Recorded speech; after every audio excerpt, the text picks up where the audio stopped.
I've thought about that with like what we decide to show and not show after mass shootings here. Yeah. You know, like I was in Pittsburgh like right after, and I was, you know, because I knew the rabbi who was doing some of the cleanup, and because of religious reasons. And it was your bat mitzvah was there. That is so crazy. And yeah, my dad knew 6 of the people who were murdered, and but like it was really crazy to me how locked down it was, and like you couldn't take it. I was there with a photographer, and you couldn't take any pictures at all of anything, you know. And there's a real lockdown on showing people because we don't want to terrify people. But I've wondered, would it prick people's consciousness about the reality of what gun violence looks like? You know, like the carnage, like the people that I know that saw it said it looked like a war zone. And would that change public policy? And would that be a positive thing? Or would we just become numb to it like we become numb to everything else? I don't know. That's a very good question. I'm never in favor of suppressing information, even horrific information. I was a big critic of that during the Bush administration when they passed laws on whether or not you're allowed to show actual coffins, just coffins. You weren't allowed to show coffins being flown back. I felt like that's a disgrace. I mean, you should, if we're going to consider whether or not we want our to tax be involved, dollars to go to a war, we should be able to understand the real consequences. And one of the best ways is to not just get information in terms of text. Text is very difficult for you to conceptualize. But when you're seeing American flags covering coffins, and you're seeing hundreds of them, and you realize these are your neighbors, these are your neighbors' children, this is people that you know, and they're dying over there, and you can't really, you can't wrap your head around why they're doing it. And whether or not it's right, whether or not we should have been there, and then whether or not there actually were weapons of mass destruction in Iraq, whether or not we're in the business of nation building, whether or not Ron Paul is right, or whether or not other people are right. Well, who's right? Like the only way we're really going to get a clear picture is to see a picture, to have an actual picture. Yeah, well, that's why I've thought about this a lot, because right now I think in most Americans' minds it's like, the shooting happens, then it becomes a hashtag, then it becomes a T-shirt, then it becomes a memorial thing, a memorial concert. I mean, it's like actually sickening, like the choreography of it. And I think what's lost is what it looks like. Yeah. And this rabbi in Pittsburgh, who's really amazing, described to me what he saw. And I'll never forget just the description of what he told me. And I've wondered a lot in the wake of that, and I'll think about it when the next shooting happens. Would that have made a difference at all in terms of waking people up? What's fucked up is you said when the next shooting happens. Well, that's what's fucked up. Well, we know it will happen. Yeah. We know it will happen. Yeah. Yeah. Why? Why? Because there are a lot of guns in this country, and people have access to those guns who are not only mentally unwell, sometimes they're just evil. And they want to kill people. And they want to be famous. I mean, for a million reasons. But the fact that we are living in a culture that seems to worship people's freedom to own those weapons more than human life seems crazy to me. It really does. I get what you're saying. The argument against that would be this. Look, the real crazies believe that these things are happening and that they're happening because of the fact the government wants to take away our guns. This is the real crazies. Wait, explain that. I'm not sure I follow. That they are making these people do these things. The government? That the worst aspects of our society, whatever, fill in the blank with whatever left-wing conspiracy, that, whatever person, whatever boogeyman, George Soros, whatever the fuck the boogeyman is, that the whatever boogeyman or cabal of boogie people, that they are somehow or another either using like Manchurian Candidate type influence, or whatever the fuck they're doing. They're getting people to do this, and then even creating false flags where these things didn't happen, so they can take away guns. This is I mean, look. But this is like swamp terror. This is like Pizzagate. Like it is. You're right. It is. It is dumb, but it's real.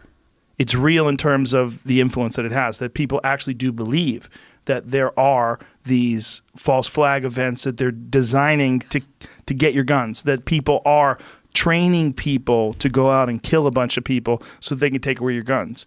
So it makes them more rabid about their support of the Second Amendment, and they feel like they're being attacked on all sides. Have you had Michael Shermer on here? Like, yes, you need recently. Oh, good. Last week. The mindset of the conspiracy thinker is totally fascinating to me. It is. Mick West is actually just as good or even better. He runs Metabunk. Okay. He's a fascinating guy. Okay. I used to do this show. I did this show for a while on Sci-Fi called Joe Rogan Questions Everything. And one of the things that we went into was why people believe in chemtrails, why people believe that the heat of jet engines, which causes these artificial clouds when it interacts with condensation in the atmosphere and creates, it creates artificial clouds. You see contrails. Yes. Some people believe that that someone's spraying something, and that this weather control from these commercial jets, that there, somehow or another there's this gigantic conspiracy of all these people involved, and that this is in some way they're either doing weather control or they're controlling us or mind control. It depends on who you ask. And clearly.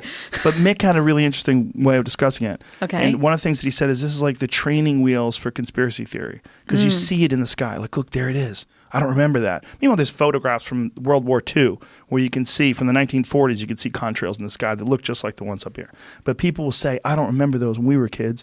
And people go, yeah, I don't. And then it starts fueling this paranoid idea that there's this program going on. And then there are real programs that the government is considering to combat global warming, where they talked about this in the 70s and the 80s. They talked about reflective particles in the atmosphere. I think they were when they were concerned that the ozone layer was it was the 80s. It probably was later than that. But even more recently, they've talked about suspending reflective particles in the atmosphere to protect it. But it'd be very different. But why do people believe conspiracy theories? What is it in the nature of certain people that I'm just so fascinated by it? That's a good question. That's what I was going to ask you. I don't know. When you see it from the outside, when you see something like the most horrific ones, like Sandy Hook being a false flag, what would be the motivation for someone saying that? What would be the motivation? The only thing the most plausible, I guess, would be capturing an audience, like getting people to believe in you as some seer behind the veil. Yeah, but that's only the people that are projecting this in terms of in the media. I'm talking about like an Alex Jones. Like, why does he say that? My question is, why do other people think it? Why do they look for it? Not a person who's profiting off of it. I think the reason people look to conspiracy theories is that the world is deeply chaotic and seems to lack a logic, and people are desperate for a system of understanding the world. And conspiracy theories often seem to offer a very, very actually an incredibly simplistic explanation, which is there's this secret thing, there's always a secret thing that is a plan that the public doesn't know about generally. But the real thing is that no one really is at the wheel. Yeah. Yes. The real thing is that, haven't we learned that from the Trump presidency, right? Institutions are just made up of people. They can fall apart if the people that take them over are irresponsible, crazy, venal, narcissistic, everything that we're seeing in the Trump administration. Well, also that people... But isn't that it's weirdly, it's both terrifying but also comforting, I think. If what's it's people, comforting about it? If it's just people can also change it. Right. Okay. It's not like there's a secret hand that we need to get to. Yeah. So, okay, what's the solution? Elect better people. That's the hopeful part. Do you think that such as it is, this constant conflict, this social conflict that we're involved in right now, the woke left and the alt-right and all this jazz, that there's the boiling of it right now will eventually boil down to something more rational? Because it seems like if you read Steven Pinker's work and people that study violence and danger and society over the course of history, that we're certainly on an upward trend. Even though no one's all denying, the data shows that. All the data shows that. No one's denying that there's some awful aspects to our culture today, and society and crime and violence and fill in the blank. And wealth disparity and yes, all those things exist. But there's more understanding of that, there's more awareness of that, and there's certainly a safer world today than was 100, 200 years ago in terms of like your own existence. Well, just